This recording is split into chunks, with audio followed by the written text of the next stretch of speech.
Well, good morning, everyone, and welcome to today's webinar, Overcoming Overwhelm webinar. Thank you for joining today, and I hope you'll find today's session very useful. My name is Tim Kellett. I'm from Paydata, and hopefully as many of you know, we are reward consultants, and we host a lot of these webinars. We help organisations find, attract, retain, motivate, engage the right people through a number of different services. And so obviously the clues in the name. Pay benchmarking is what we're about, and we've been doing a lot of that for over 20 years now. But we also help organisations with reward strategy, job evaluation, helping create pay structure, equal pay audits, and we provide HR workshops, which many people attend, to help them with setting things like pay budgets and dealing with current issues. We have pay review software to help people with that whole process. And then finally, we provide a lot of research and insights. And one of these areas is webinars such as this, which people in the HR and reward community usually find quite useful. So today's webinar is about the key elements to overcoming the common challenge, which a lot of people have at the moment, of feeling very overwhelmed with work. And so hopefully today's webinar, hosted by Hilary Briggs, will help you get back control of your work and your job. So just a bit of background about Hilary. Hilary has over 35 years experience in startups through to multinationals. She spent much of that time overcoming the overwhelm herself, and that often accompanies a combination of a range of different issues. An engineer by training, Hilary has learned how to analyse and break problems down, as a lot of engineers do. She's held senior management positions at Rover Group, at Whirlpool Europe, the Laird Group, and was managing director of Gardasoft Vision Limited and operations director of the Low Carbon Food Limited. She's also worked as a consultant to help improve performance in a wide variety of businesses, including Paydata as well. So welcome to today's webinar, and thank you so much for your time and your knowledge, Hilary. And I will pass over to Hilary now, who will take us through overcoming overwhelm, and hopefully you will all find it useful today. So thank you very much, Hilary. Thanks very much, Tim. It's Sunday morning, 6:45 a.m. on a beach. You can smell the seaweed. I'm a bit nervous though. This is my first ever triathlon. 3, 2, 1. And we're off into the mayhem of a mass start in water. Suddenly, an elbow in my face. I've got someone hustling behind me. I've gulped in water. There are people ahead being pulled out by lifeguards. Oh my goodness, what am I doing? Calm down. I was clearly in overwhelm. But I did survive, thankfully, and I took some key lessons about overwhelm from that, and it reminded me of situations that I'd faced in work. And one of the key things when you're in a situation of overwhelm is you have to take some conscious action. I'll come back to actually what I did in my swim there to get through it. But a little bit about triathlon. Tim mentioned about my business experience. It was only 2016 that I started doing triathlons as a low-grade amateur, and various things have taken me through, and I'm proud to say just 2 days ago I was British champion, gold medal at the Leeds Triathlon. So I've had to learn a lot about overcoming overwhelm in a specific sporting context. But as I say, I find a sport is quite helpful in simplifying what's going on and then being able to take those lessons back into business experience. So that's just a little bit of context. What we're going to cover in the webinar this morning is, first of all, just get our context there. What actually do we mean by overwhelm, and then what actually causes it. So we've got some idea of what's going on. Why does it matter? And there are some reasons for that, I'm sure you're all aware of, apart from feeling a bit rubbish. What can we do short term, and then what longer term to really get in control? Sure, yeah, so what to do long term and to reduce the impact of it. So let's start with what actually do we mean by overwhelm.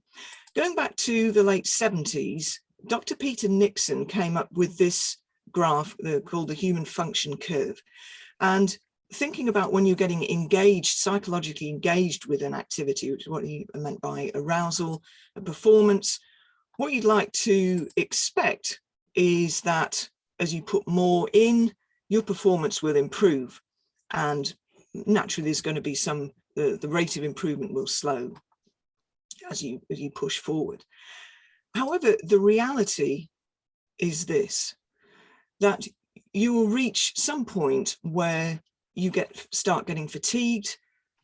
Pushing yourself beyond that will lead to ultimately to breakdown.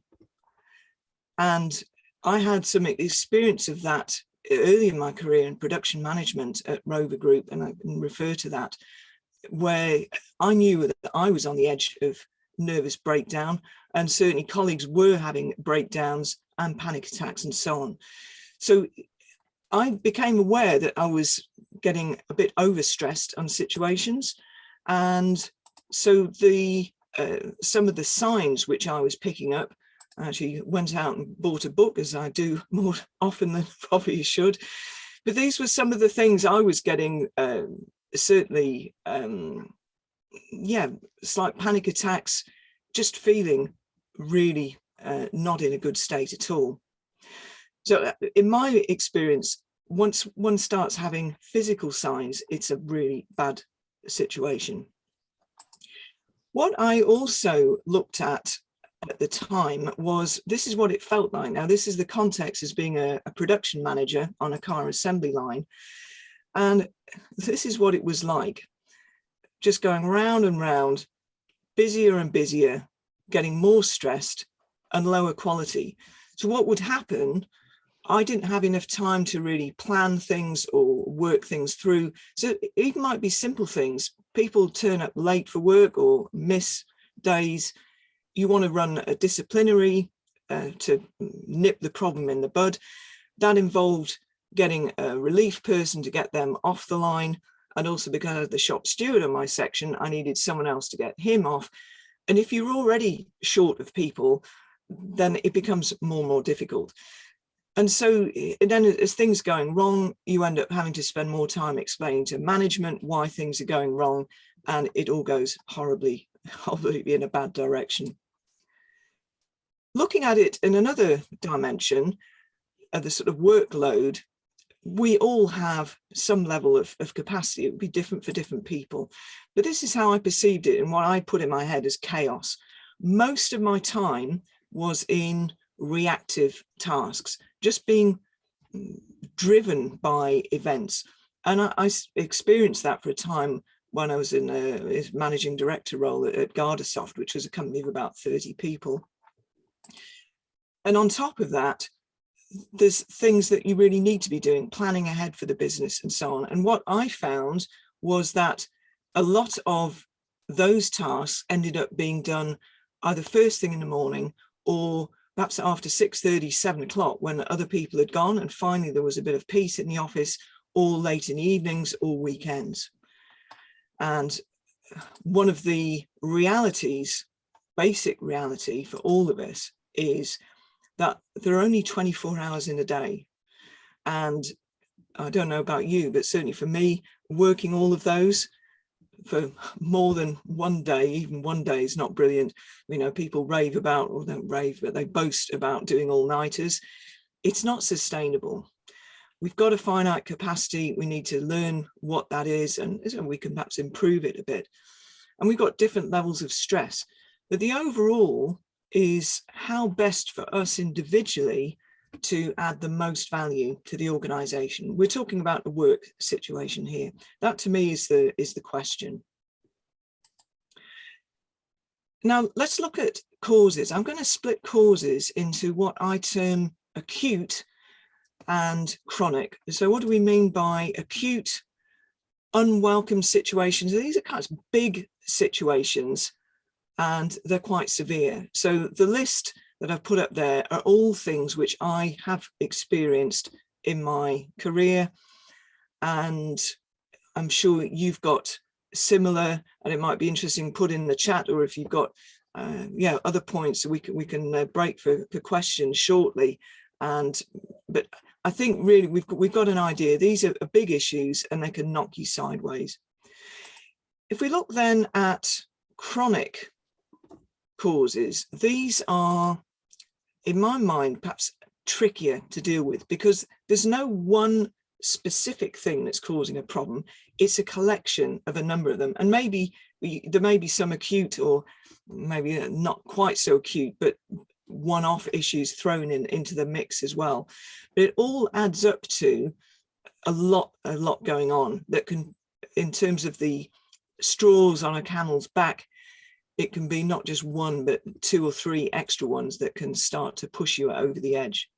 Hilary, is it so? Just to summarise it, so like acute issues are sort of like unexpected and unwelcome challenges, and then sort of chronic is where you've got sort of multiple, lots of different issues. That's in my mind, and in experience. I think if there's an acute issue, it's easier to get your head around, okay, this is a big issue I know I've got to deal with. So for example, the biggest thing I had to deal with was a factory burning down. Now, when you've got a crisis like that, it's going to grab the attention and what you need to do from that, for sure. When you've got in a chronic situation and lots of things, it's harder to get that sense of priority. And I think it's easier it's a bit like the frog in hot water. Suddenly the water's too hot and you've lost time to actually be able to jump out. And I think that's why, in my experience, it's more dangerous in a way. I don't know if that explains it. Yeah, definitely. Thank you. And why does it matter? Well, quite simply, there is a legal responsibility from a health and safety point of view to manage stress. And there's a lot of useful information on the health and safety executive website on how to have your management systems. And from what I take of it, if you're familiar with ISO 9001 or any of the quality management systems like that, I think in my opinion, there's a lot of really useful things there. It can be, if it's done a bit too bureaucratically, it can create more overwhelm. So I think there needs to be a balance there, but the principles are good. Particularly now, and the Great Resignation, which I'm sure a lot of you, if either directly involved with or know colleagues that are, it becomes even more important to be retaining people. Now, if you've got an environment where people are overwhelmed, then is that going to be an environment that people want to stay in? Yes or no? I suspect no. And one of the experiences I've had from my triathlon journey, and this is another story, but what I've seen is focusing on something and really dedicating and working on that. I've improved in this area beyond my wildest dreams. And it's taught me that if you do focus on things, you will get better. So the opposite of that, if you're spread too thinly because you've got all this stuff going on, your head's not focused, it's full of things, and just the mental switching from one task to another, in my opinion, you will not get quality in what you're doing. I can see conversely, Hilary. Oh, sorry. Oops, to go back to so almost like, if you're able to focus on, you get better results, better performance from people. So from a business point of view, that's better. That was really interesting, that impact on retention you mentioned, particularly in the current environment. Can this be linked in some way to sort of an organization's vision and values, perhaps in some way? If you can sort of try and, because you've got the whole culture of the organization, if the culture is not it creates chaos, and you know, that's not good for retention either, is it? So I'm just sort of thinking from a lot of our customers in HR, what they're thinking about in this Absolutely. case. I will come on in terms of, okay, what can we do short term and long term? I have got the organization as a category, because in thinking about putting this webinar together, it made me realize and stick my hand up. Yeah, I will have caused overwhelm at times, being over enthusiastic about, oh, had this great idea at the weekend, let's try this. And I think now in particular, if people are already overloaded, if you've got a boss or a leadership that keep coming up with new ideas, it's like, oh God, not another one. So I think it's a bit of a check oneself, but also the organization. So we'll come a bit to that. Yeah. Thank you. Any other questions so far? Sure if I can. No, nothing at the moment. Nothing. Okay. So, yeah. Okay. Okay, very good. So carrying on from this point, and what I feel is important in achieving anything is to have a vision of, okay, whatever the situation is right now, how do you want it to be? So this is chaos to calm. We talked about the chaos spiral going round and round. At the time I came up with this, Rover was working very closely with Honda, and I had quite a lot of close interaction with the Honda team. What I noticed with them was that they seemed to have a very different approach. They had this calmness about them. And what I deduced was that they were far more realistic about how long things would take. As a consequence, things tended to go right. They'd also learned a lot. So for instance, on a new car introduction, they had optimized a process that took, well, the reshoot used to take about 4 years. They got that down to 2 years. And over a 20-year process, a 20-year time scale that they worked on this. And I saw on a new car program, the Rover 600, the program stuck to that schedule to the day. So they had a very, very well-honed overall process, and that was kind of the way they thought. And that meant, they were less stressed, they got better quality. And if we look at what that translates onto the other chart I showed, it was about having much less reactive work. Again, in my experience, there are always going to be some things that take you by surprise. Things happen. So there will always be reaction required. However, in the calm state, you've got much more time for proactive work. And importantly, you've got space for new ideas and trying things in a better way. And that's all done within your capacity, at least most of the time. So no more working late in the evenings and weekends and then being totally exhausted. It's under control. So hopefully that to me gave hope in terms of there can be another way, rather than feeling I was in a spin dryer and things going faster and faster, being spun about, which I personally don't enjoy that feeling. There was an option for doing something different. And of course, the big question is, what do we do? How can we start to get into that better space? Short term, as Tim mentioned at the beginning, it's about getting back in control. And we're going to look at 3 areas that I believe need to be focused on here.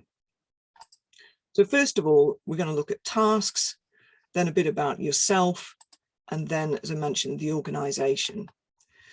So first, tasks. And this is something I started doing, I can't remember, it's quite a long time. I don't think I was doing this in the production management, or not in such a structured way. Maybe I hadn't come across mind maps at the time.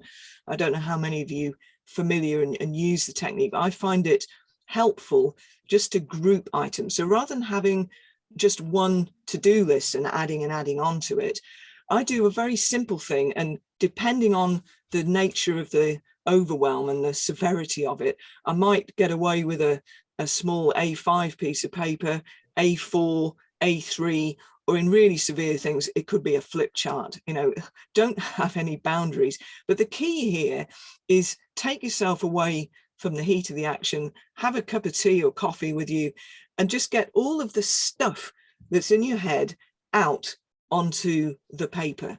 And I'll use, you know, whatever headings make sense for you. You know, if it's purely work, you might categorize that into different aspects of the work. I involved with other activities. I mentioned the sport, but I also do Toastmasters International, and I've done senior roles in that organization, all on a voluntary basis on top of the work stuff. And that has helped create some overwhelm for me at times. So whatever buckets work for you, just get it out of your head onto the paper. And then here's a key step. Of each one of those, test it and think, if, you know, would the world stop if I didn't do this? Really, would it stop? And then think about, well, who actually is needing this? Who would be impacting? When do they need it? And actually to what standard? Because one comment that I've picked up from some people is that people in their team are getting very stressed. And yet part of the problem is they're perfectionists. They're trying to do everything to gold-plated standard. Sometimes that's required, but sometimes it may be not. Good enough would be okay.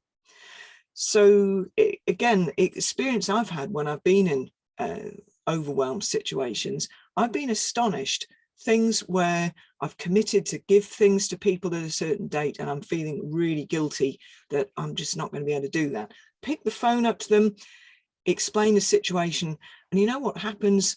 I think nearly every time I've had to do that, which unfortunately not that often, but people have said, oh, I'm really pleased you said that, because actually I'm really struggling as well. Yeah, let's leave it a couple of weeks, no problem.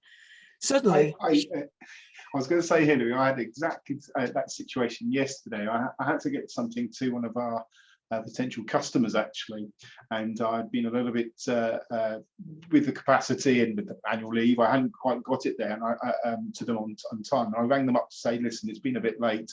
It's still required. And they said, well, to be honest, we've been overwhelmed with ourselves as well. And yes, yeah, get it to me later in a few days' time, and that's fine. And just as you say, picking up the phone and having that conversation, and I think we both felt a little bit better that we were both. Absolutely. You know? So I think the lesson is it's very easy to work ourselves up into a right lather about what's going on, and just a simple phone call suddenly, oh, it's okay. And often I found once start making progress, you may actually be able to do better than you expected, but yeah, relieve the tension. And then also about clear priorities, that having cleared out the things that can wait, then I actually circle, you know, maybe 3 or 4 items. So right, 1, 2, 3, 4, these are the things I'm going to do right now in this sequence. And that allows me to put all my focus onto that particular item. So this idea of, you know, losing bandwidth because you've got all this other stuff in your head, worrying about what else you need to do, it helps you to park that to one side. And back to my triathlon experience in the swim that I started off with, once I kind of realized that what I was doing was not working, and I'd worked so hard at my swim technique, but the priority, first of all, was breathing, not taking on more seawater. So head out of the water, forget the fancy front crawl technique, breaststroke, doggy paddle. As long as I was making some forward progress towards the first buoy against the current, that was actually the priority in that situation. May not get a fantastic time, didn't matter. It was about survival. And so that's in a saying of that particular situation, but having that clarity on, right, yeah, all this stuff I want to be able to do, but right now, these are the things that matter, is I found very beneficial. And if you're struggling as well, this is something in the production environment I came up with as a mantra: 5 minutes a day doing something to make tomorrow better. And that might be making a phone call, one call, sending one email, and also accepting that some days it may not happen. It may be so rushed that you don't get the 5 minutes. Relax, dust yourself down. Tomorrow's another day, have another go.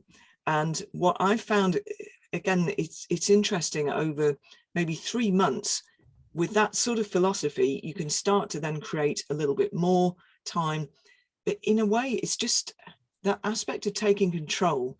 I found the feeling transforms how I'm thinking, or how I was thinking at the time. And that, yeah, don't underestimate the power of just having that little bit of control and feeling you're doing something, even tiny step, you're moving in the right direction. So on to yourself. And this, again, I think is a critical one. And I suspect for HR, it's the area that most people in the business think, right, let's HR will sort it, whatever it is. And there's clearly been lots of new things, from getting your head around furlough and all sorts of things during COVID, working from home, hybrid, lots and lots of new things. But who's looking after HR? And if you think of the classic safety briefing on the aircraft, oxygen masks, put your own mask on before helping someone else. Therefore, I believe it's really vital that one learns how to look after oneself and make sure that you're in as best space as you can be. So in an overwhelmed situation, say I was on the edge at times, and with colleagues, panic attacks, how do you do that? Well, the 3 areas that we're reminded about very often: sleep, nutrition, and exercise. And I think it's getting the good habits. But if you're not sleeping well and struggling with things, personally, I find a bit of exercise, it doesn't need to be lots. I know I do an awful lot now, but sort of back in the day, I wasn't doing so much of that. But even just a brisk walk, or going out for a walk at the weekends, eating sensibly, so cut junk food and things like that, is really important. And I think whatever poisons, it's come on in a moment. You know, it's easy to think, oh, I'll just have a glass of wine, but I'll show you the impact of that. But what's important, though, is you've got some way of monitoring how you are. And one thing that I've started to use over the last few years, I've got one of these watches for sports, a Garmin watch. It's got a feature on it called Body Battery, which is basically measuring your energy reserves. I believe Fitbit's got something similar. Even if you haven't got anything like that, or you don't want to wear it all the time, having a simple 1 to 10 rating that you note down on waking up might be a way of just tracking how you are, having that awareness. I think if you're, again, from experience, when I've got over the top, if you like, or starting to go down that Peter Nixon curve, it's easy to get out of the habit, and you're just so much into trying to survive that you forget really paying attention to yourself. But here's what the Garmin tells me on a normal basis. It's between sort of 0 and 100. So overnight, I sort of get a good sleep and get back up to 100. I do whatever during the day, it drops down and it recovers the next day. That's fine. Here's what happened last autumn when I got COVID, despite a couple of jabs. So fortunately, it was mild, but it took 3, 4, 5 days for my body battery to get back up to 100. And I mentioned it's an easy trap, and I've done this myself, thinking under stress, oh, I'll just have a glass of wine to help relax, and so on. Alcohol, now admittedly, this was a Christmas party, probably more than I should have done. Well, definitely more than that, but probably about 3/4 of a bottle of wine. That, you know, it completely wiped out the recovery for 24 hours. That was quite a shocker. Now, it doesn't mean I don't drink, but what it means is that if I've got a big competition coming up, so over the last month, I've drunk very little, because I know this, if I don't get the recovery, I can't train effectively the next day. So it's been a real eye-opener. Now, maybe you hit the biscuits or hit chocolate or whatever your poison is. I would really urge you, if you're under overwhelm, to get into those healthy habits with nutrition. And then I mentioned earlier about the organization. So some points to think about here. And again, this links actually to ISO 9001 and so on. How well are the resources managed? How well is capacity planned? Certainly organizations that I've been in, it's a tricky thing to do, especially if you're dealing with projects and so on. But being aware and planning as best as possible. And again, some of the acute causes, I was mentioning things like new systems, new people, actually planning that in, it will take up time. It needs to be recognized. How well are things prioritized? As I mentioned, focus gets results. Now, when I was at Rover, we had 13 strategic initiatives. Wow, that's fantastic. But it meant everyone's all over the place, which really was the top priority. I heard of a case, and this does go back quite a few years, somewhere in the NHS, 127 key performance indicators. In my mind, those cannot be all key performance indicators. And so think about really what matters. And particularly in times now, people talk about the VUCA environment, so the volatile, uncertain change going on. Is anyone actually listening and acknowledging that the stuff's changed, we need to adapt? Or is the mantra, the plan's the plan, we go on regardless? Because if it's that, I think it becomes very difficult to work in that organization. That's going to suppress any concerns, and people think, oh, there's no point talking to management because they aren't interested. And it's not only not going to be good for people, but when we were talking earlier about retention, I think that's a way to get people, their focus will be on getting their CVs done and out the door, because for them, it's survival, and that's not good. So really be conscious on the organization. Do you have an environment that is helping? And even within your team, again, I think in this step, the short term, it's about do what you can within your sphere of influence, because that's where you can take control. You can't change the world in a day. I was going to say, Hilary, definitely, it's about, because to what you mentioned there, is about harnessing the team, because it's not just about the individual, it's about actually how you can work together as a team, or perhaps the team beneath you, but also your peers and even your managers, and how you interact and can work together. That can help overcome overwhelm, can't it, as well? It's you're stronger together. Absolutely. Yeah, I think sharing, and probably the point about the brain dump of all the tasks, if that's done on a team basis, then you can perhaps see, does anyone have any spare capacity? Or it might be in looking at in the round of all the things needing doing, someone is busy, but their task could be scheduled later, and so free them up to help somebody else. And yeah, that was something I think from again my production management experience. I remember on night shift one time we had a lot of repair work to be done, and one of the key welders was off sick. So oh my goodness, what on earth to do? And asking around, it turned out there was one of the guys in the paint shop could also do that work, but that meant delaying the painting.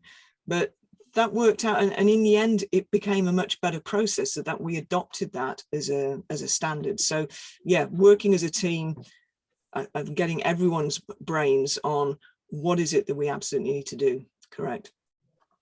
Any other questions at this stage? I'll just check. No moment. Okay. If people do have any questions, I'd say you can ask away as we go through, or actually we're holding some questions towards the end as well, so we'll answer any and save them up at the end. So okay. Very good. Hopefully that has allowed you to get at least some basic control back, but longer term we want to be looking at how can we minimize the chances of getting into overwhelm and mitigate any situations that arise. So again, I'm going to look at 3 areas, the sort of more tasky areas, processes, again, yourself and the organization. So thinking about processes, this, in my mind, again, I've seen too many situations where the basic processes just aren't working effectively. So that requires rework, or it creates problems that, yeah, it's not a smooth process.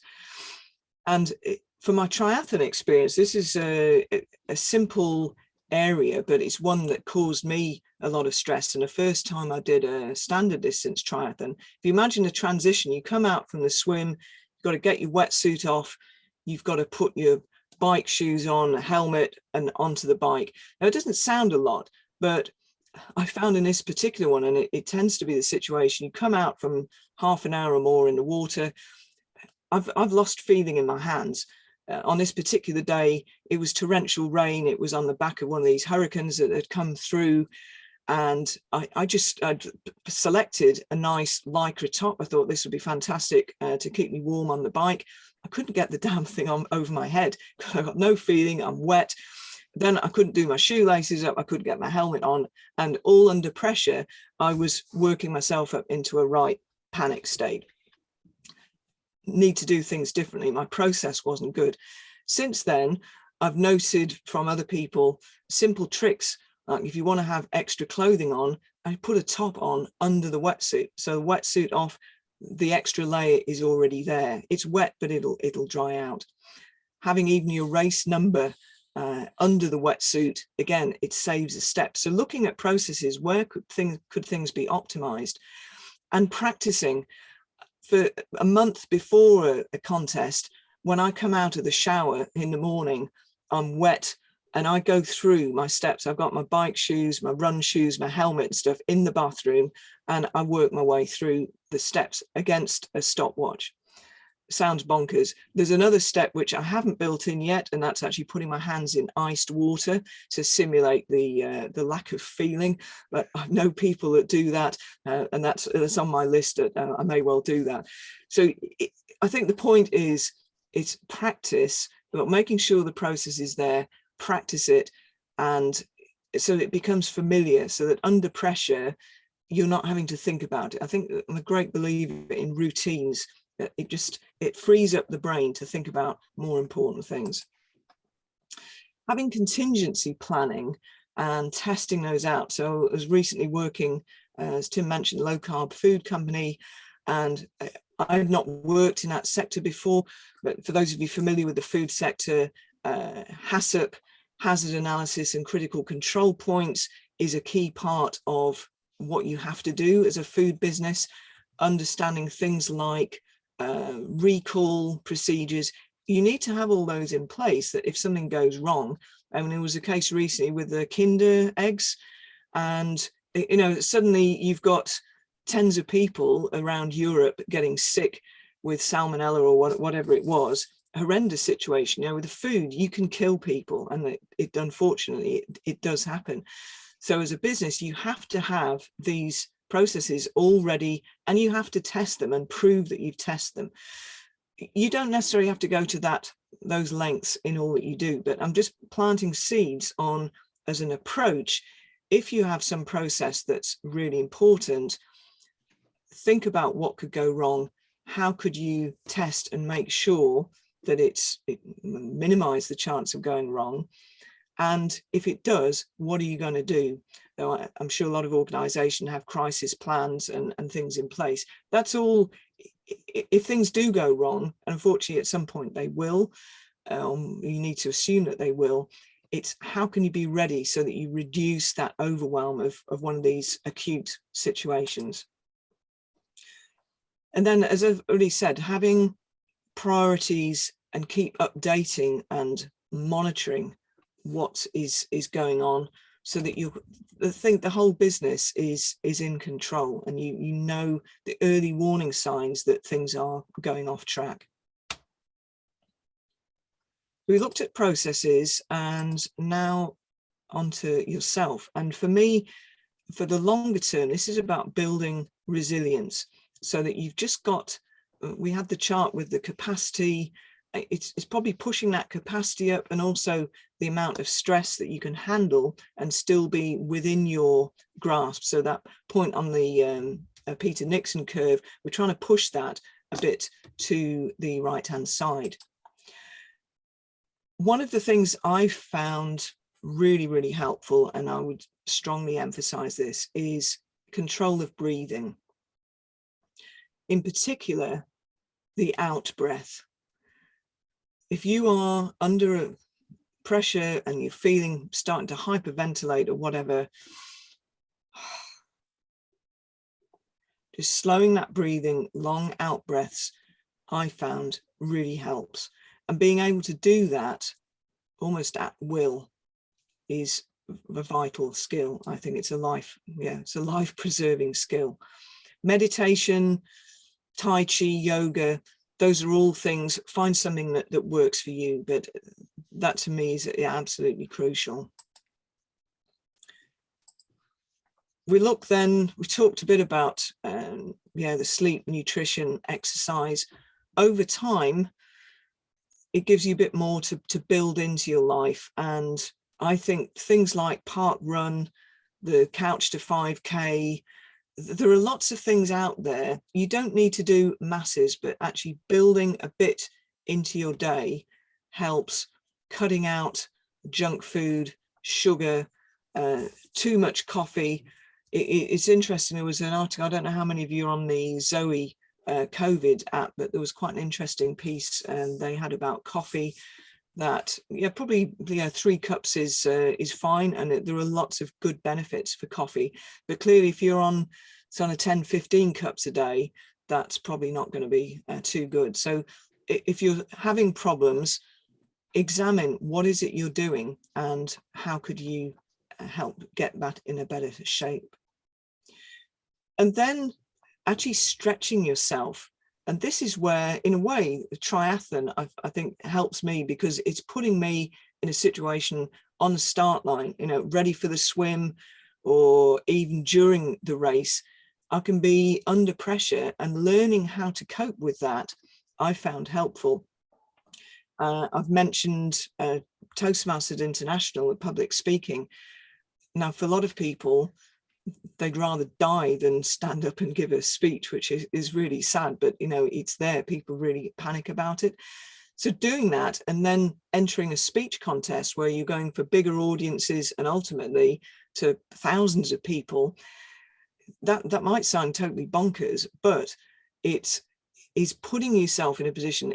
What happens if it all goes wrong? At the end, it's Toastmasters. You're not going to lose a job. You're not going to kill anyone. It might be a bit uncomfortable for you, and maybe it's a bit embarrassing if you dry up or whatever happens. But so doing those sorts of things in what I would consider safe environment, and ideally a supportive environment where people are there to help, can really develop. And whether it's amateur dramatics or whatever hobbies you've got, and actually having a hobby, I think is an important thing, which possibly is easy to let go of. Things there, and then finally the organisation. Again, if there are particular projects or improvements needed, being able to have a dedicated team that, regardless of what else happens, that team stays focused on that task, is the ideal way that I've found to do things. In a small organisation where you don't necessarily have that resource, I've had to go back to the 5 minutes a day thinking and compartmentalise my own time.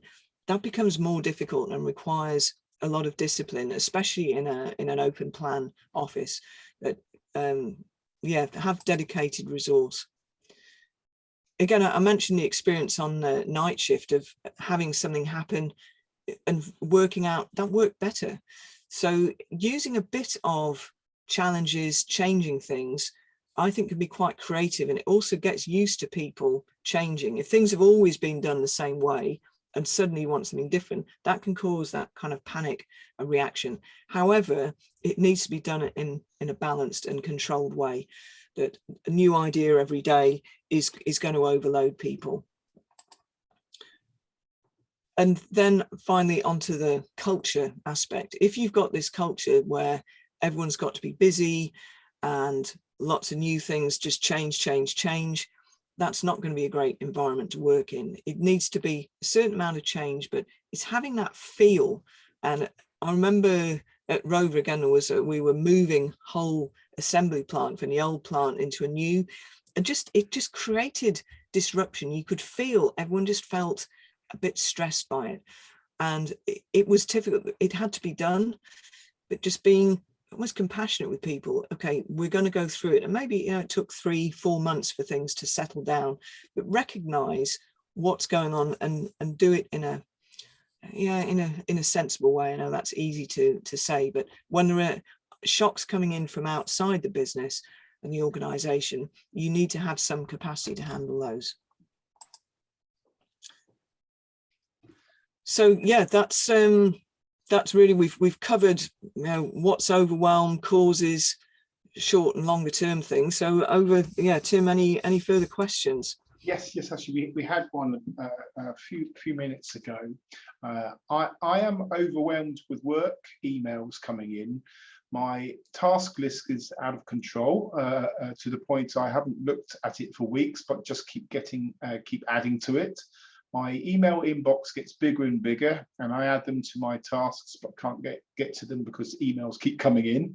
In just 30 minutes, we've been doing this webinar. I've had 10 come in, and there will all be work to do, not junk. I just don't know where to start. And so, do you have some any suggestions? And Okay. I'd probably say that's one person's come in. Probably, based on my daily conversations with our customers, that's probably a very common thread there. So, yeah, any thoughts? I think it's about creating some time, even the 5 minutes, but thinking about what is triggering all these emails. What is it that people are emailing about? What are the tasks, and why? Yeah, how else could those be done? So I obviously don't know the context of the role and so on, but it sounds like it's classic overwhelm. There's more coming in that can be got out, and actually the more you go into the overwhelm, probably the productivity is going to go down, so the situation is getting worse. So it needs a bit of a stop for breath, look at what the bigger picture, what actually is happening here, what is the role, what are we really trying to do, and how else could it be done? Because it may be what the expectations are of the role, it just can't, it's not possible. Or is there another way in doing the tasks, whatever those are? Is there a better way to do those? Can someone else do something? I think, to me, it sounds like there needs to be a bit like me in the swim. Doing what I was doing is not going to get me there, and I'm only going to end up being fished out by a lifeguard. So it needs conscious action. Something needs to change. So as a start off, just taking stock, what really is going on here, and what could be different, and I guess talking with line manager or colleagues in terms of, right, we need to do something here. Thank you, Hilary. I guess it's the organisation's got a responsibility to perhaps say, can the processes be improved so clearly this person's not the bottleneck. And I guess from the individual concern, perhaps maybe what you said in the early part, which was when you look through the task list, what's the reaction of not doing this? So what's the impact of that? So maybe I think especially now, when I'm picking up quite a lot of organisations, they are understaffed. Because people have left. I think cost pressures is going to mean that people won't be replaced in a number of instances, and I think that triggers then the need for an honest conversation about, with the people that we've got, what can we best do to serve the needs of our customers. There may be some massive rethink required on what we do. What's happened before and how we've been doing things isn't going to work. And I think for again, my experience for 3 months or thereabouts, you can do the massive overwhelm and handling it. But beyond that, the physical things start to kick in, and it becomes dangerous. So I'd really urge, it's time for a rethink. And probably speaking with someone about it, someone who can help. Yes. Okay. Thank you, Hilary. Another question from Abby Wright. Changing the organisation's culture to calm is a very big task. How would you suggest landing this constructively with leaders in order to review,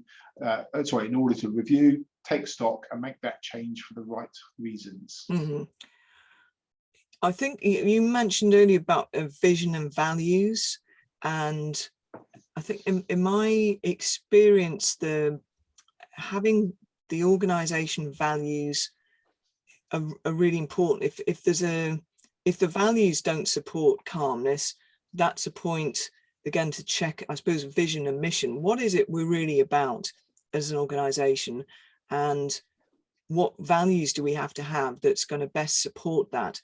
And if part of how the organisation is driving people nuts and into exhaustion because of overwhelm, that's not sustainable. It may be actually any data on absence levels, stress, employee satisfaction surveys. What information is there in the organisation to show that things aren't going in a right sense? So maybe as I'd got my Garmin body battery measure, it's almost having that for the organisation. How's the organisation doing? Is it able to recharge and get back to sustainable levels, or is it gradually going down over time? Because that's not good. So I guess labour turnover figures are another statistic.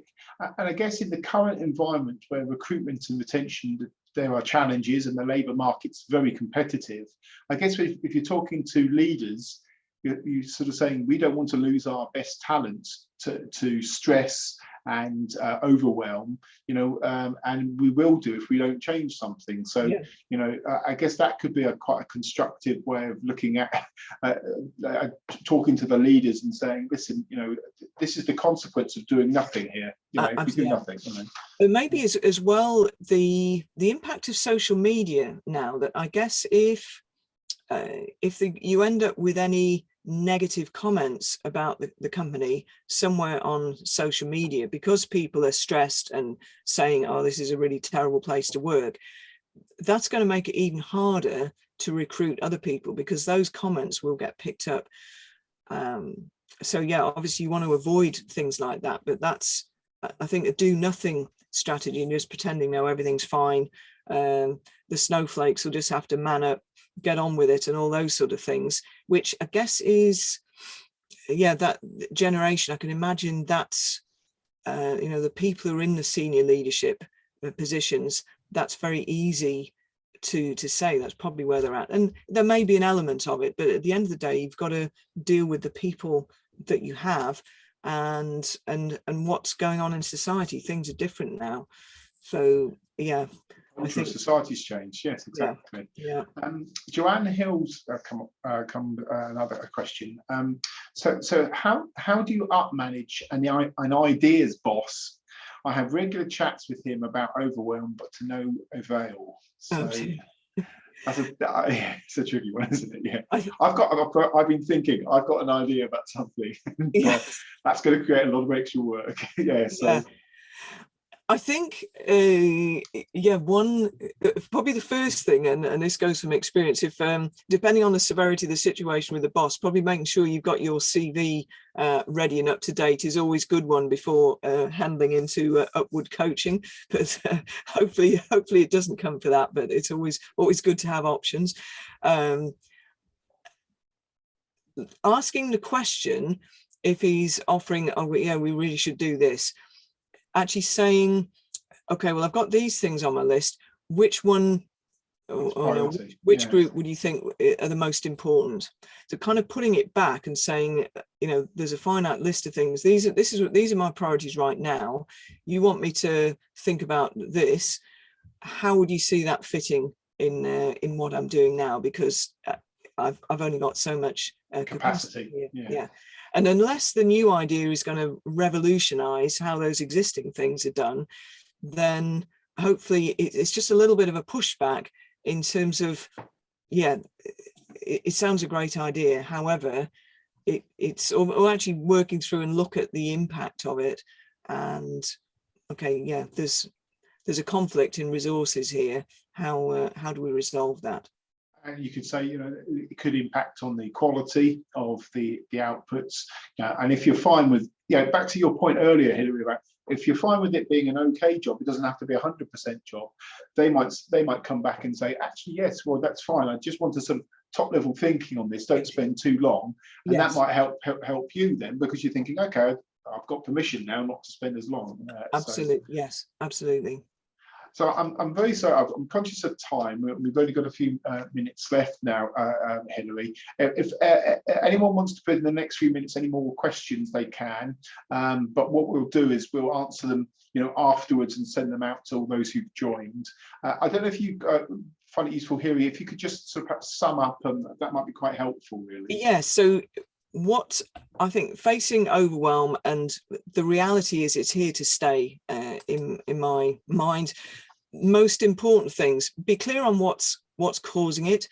And so you've got some idea, is it just one or two acute issues, or is it that chronic list of lots and lots of things going on? Get back in control. This is the most important thing. Establish clear priorities, look after yourself, monitor yourself, and really challenge, is the wider organization helping? What's the culture like? And finally, looking longer term at mitigating and preventing overwhelm as much as possible. Key processes in control, so make sure, even if you're not ISO 9001, but the things that matter and within your work, it's documented down and it runs smoothly. Focus on yourself, build your resilience so you are better able to handle the stress and things that's thrown at you, and definitely develop the culture that it's a more a calmer environment, minimizing the overwhelm. If anyone wants to have further conversation, I'll be delighted, because I do genuinely believe this is a massive area, and I'm keen to help people and find solutions. I don't claim to have all the answers, but I'm willing to learn and use the experience I've got in the best possible way. So please do follow up with me if you'd like. And back over to Tim. Yes. So obviously, thank you so much for today, Hilary. I mean, I've personally found it incredibly useful as well, and hopefully all of our people who've joined today have found it useful too. Just to reiterate, that we'll send out the slides, the link to today's we're recording today, so a link to today's session will be available as well. And then obviously, if you want to get in contact with myself, or obviously with Hilary direct, you're welcome to. If you've got any other follow-up questions, please do send them through, and we will try and answer them as well. So that's that. We do have a couple of other webinars coming up. The first one is in about a week's time, and that's looking at the sort of factors that drive an inclusive culture, the impact of unconscious bias in particular, and sort of finding practical routes for addressing unconscious bias within the workplace, within organizations. So that's People Business are presenting on that. And then at the beginning of July, 5th of July, we've got spectral pay gap, gender pay gap reporting specialists.